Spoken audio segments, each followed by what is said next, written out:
Welcome to லேண்டெக். நம்ம daily use பண்ணுற நம்மளோட மொபைலாக இருக்கட்டும் அல்லது லேப்டாப் ஆகட்டும், அதில் தான் நம்ம எல்லா விதமான ப்ராசஸ் வந்து பண்ணிகிட்டு இருக்கோம். நம்ம கொடுக்குற ரிக்வஸ்ட்டை வாங்கி அதை ப்ராசஸ் பண்ணி அதுக்கு தேவையான ரெஸ்பான்ஸ் வந்து நமக்கு வந்து கொடுக்கும்.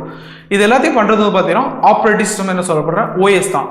இந்த ஓஎஸ் அப்படிங்கிறது எதை சொல்லுவாங்கன்னா, இது வந்து ஒரு software that manage the hardware.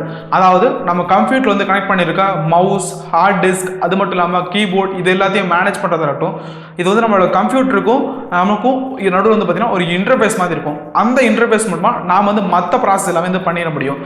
இப்போ ஃபார் எக்ஸாம்பிளுக்கு என்னோட கூகுள் க்ரோம் வந்து ஓப்பன் பண்ணி சம்திங் ஏதோ நான் ப்ராசஸ் பண்ணணும்னு நினைக்கிறேன்.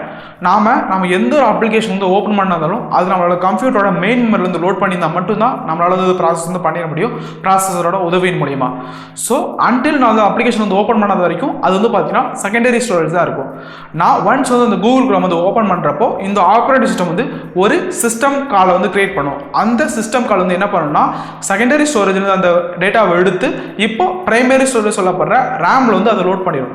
ஸோ ஒன்ஸ் வந்து ரேம்ல வந்து லோட் பண்ணதுன்னா ப்ராசஸர் வந்து ஈஸியாக வந்து அதை ப்ராசஸ் பண்ண ஆரம்பிச்சிடும். இப்படி தான் நம்ம வந்து எந்த ஒரு அப்ளிகேஷன் ஆகட்டும், எந்த ஒரு சாஃப்ட்வேர் ஆகட்டும், எதுவுமே வந்து ரேம்ல வந்து லோட் ஆயிருந்தால் மட்டும் தான் நம்மளால வந்து ப்ராசஸ் பண்ண முடியும். ஆப்ரேட்டிங் சிஸ்டமும் அதே மாதிரி தான். ஸோ ஆப்ரேட்டிங் சிஸ்டம் வந்து ஒரு சாஃப்ட்வேர் தான். ஸோ அந்த சாஃப்ட்வேரும் ரேம்ல வந்து லோட் ஆயிருந்தால் மட்டும்தான் நாம ஆப்ரேட்டிங் சிஸ்டத்தை கூட வந்து யூஸ் பண்ண முடியும். மற்ற எல்லா அப்ளிகேஷனும் இந்த ஆப்ரேட்டிங் சிஸ்டம் வந்து ரேம்ல வந்து லோட் பண்ணிடும். ஸோ இனிஷியலாக இந்த ஆப்ரேட்டிங் சிஸ்டத்தை யார் வந்து ரேம்ல வந்து லோட் பண்ணுவா, நம்ம கம்ப்யூட்டரோட சிபியூல பவர் பட்டன் வந்து ஆன் பண்ணுறப்போ ஒரு பூட்டிங் ப்ராசஸ் நடக்குமே. அந்த பூட்டிங் ப்ராசஸ் அப்படின்னா என்ன, அதுக்குள்ள வந்து என்னெல்லாம் நடக்குங்கிறது தான் இன்னைக்கு நம்ம இதில் டீட்டெயிலாக பார்க்க போகிறோம். ஃப்ரம் த ஸ்காட்ச்லேருந்து வருவோம்.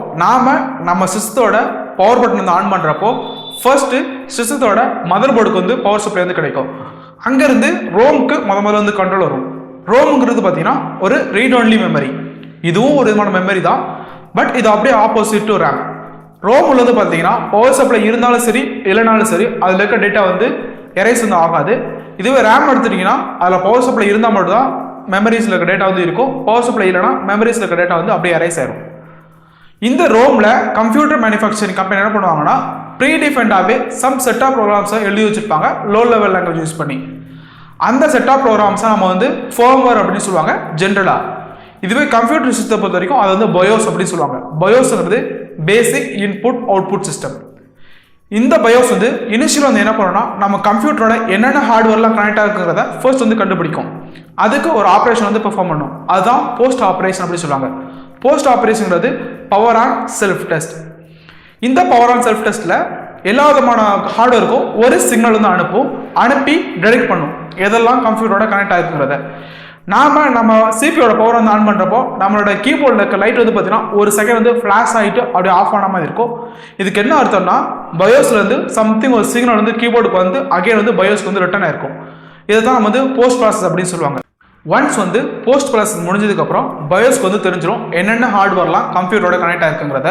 அதாவது மவுஸ், கீபோர்டு, பிரிண்டர், இது வந்து ஸ்டோரேஜ் டிவைஸ் சொல்லப்படுற pen drive, CD, hard disk, இது மாதிரி எல்லாமே வந்து பார்த்தீங்கன்னா தெரிஞ்சிடும். ஸோ இதுக்கப்புறம் வந்து பயோஸ் என்ன பண்ணணும்னா செகண்டரி ஸ்டோரேஜில் நம்ம ஆல்ரெடி இன்ஸ்டால் பண்ணியிருக்க ஓஎஸ், அதாவது நம்ம விண்டோஸ் அல்லது லினக்ஸ் ஏதாவது ஒரு ஓஎஸ் நம்ம ஆல்ரெடி இன்ஸ்டால் பண்ணியிருப்போம். அந்த ஓஎஸை இது வந்து ரீட் பண்ண ஆரம்பிக்கும். நாம் மோர் தென் ஒன் ஓஎஸ் வந்து நம்ம லோட் பண்ணியிருந்தோம்னா அது எல்லா விதமான ஓஎஸையும் ரீட் பண்ணிட்டு பூட் மேனேஜர் உதவியின் மூலமாக நாம் எந்த ஓஎஸை நம்மளோட மெயின் மெனு சொல்லப்போகிற ரேம் வந்து லோட் பண்ணணுங்கிறத கேட்கும் நம்மக்கிட்ட. நாம் ஒரு 10 செகண்டுக்கு எந்த ஒரு ஓஎஸுமே செலக்ட் பண்ணலாம். டிஃபால்ட்டாக ஃபர்ஸ்ட் வந்து எந்த ஓஎஸ் இருக்கோ அந்த ஓஎஸோட கெர்னல் பார்ட் எடுத்து அது மெயின் மெமரி வந்து லோட் பண்ண ஆரம்பிக்கும். கெர்னல்ங்கிறது எது சொல்லுவாங்கன்னா ஒரு ஓஎஸோட ஒரு இம்பார்ட்டண்டான பார்ட், அதாவது ஓஎஸோட ஒரு ஹார்ட் கூட சொல்லலாம். அதுதான் ஓஎஸோட ஒரு இம்பார்ட்டண்டான பகுதி. அதை எடுத்து ரேமில் வந்து லோட் பண்ண ஆரம்பிக்கும். ஒன்ஸ் வந்து ஓஎஸோட கெர்னல் வந்து லோட் ஆனதுக்கப்புறம் ஓஎஸ் வந்து மற்ற விதமான ப்ராசஸ் எல்லாத்தையுமே டேக் கேர் பண்ணிக்கும். பயாஸ் வந்து ஓஎஸ் எடுத்து ரேமில் வந்து லோட் பண்ணிடுச்சு. இனி ஓஎஸ் வில் டேக் கேர். எந்த ஒரு ப்ராசஸாக இருந்தாலும் ஓஎஸ் வந்து பார்த்துக்கும். நம்ம சிஸ்டத்தில் வந்து என்ட்ரு ஆகணும்னா ஃபர்ஸ்ட் வந்து ஆத்தென்டிகேட் வந்து பண்ணணும். அதற்கு நம்மளோட க்ரெடென்ஷியல் வந்து கொடுக்கணும். அதாவது யூசர் நேம், பாஸ்வேர்டு வந்து நம்ம என்ட்ரு பண்ணால் தான் நாம் வந்து கொடுக்கணும். அதற்கு வந்து ஒரு இன்டர்ஃபேஸ் வந்து தேவை. அதுக்காக ஓஎஸ் வந்து பார்த்தீங்கன்னா ஃபர்ஸ்ட் வந்து GUI வந்து ரன் பண்ணோம். GUIங்கிறது கிராஃபிக்கல் யூசர் இன்டர்ஃபேஸ். ஸோ அதை ரன் பண்ணதுக்கப்புறம் நமக்கு வந்து ஒரு இன்டர்ஃபேஸ் வந்து கிடைக்கும். அதில் நம்ம யூசர் நேம் அண்ட் பாஸ்வேர்டு வந்து கொடுப்போம். நம்மளோட க்ரெடென்ஷியல் வந்து வேலிடாக இருந்துச்சுன்னா சிஸ்டம் வந்து லாகின் ப்ராசஸ் வந்து ஸ்டார்ட் ஆகும். லாகின் ப்ராசஸ் ஸ்டார்ட் ஆனதுக்கப்புறம் நம்ம மற்ற அப்ளிகேஷனை வந்து கூகுள் க்ரோமாக இருக்கட்டும், VLC மீடியா பிளேயர், இந்த மாதிரி எந்த ஒரு அப்ளிகேஷனையும் நம்ம வந்து ப்ராசஸ் பண்ண ஆரம்பிச்சிடலாம். எந்த ஒரு ஆக்டிவிட்டியும் நம்மளால் வந்து பண்ண முடியும் ஓஎஸோட உதவியின் மூலியமாக.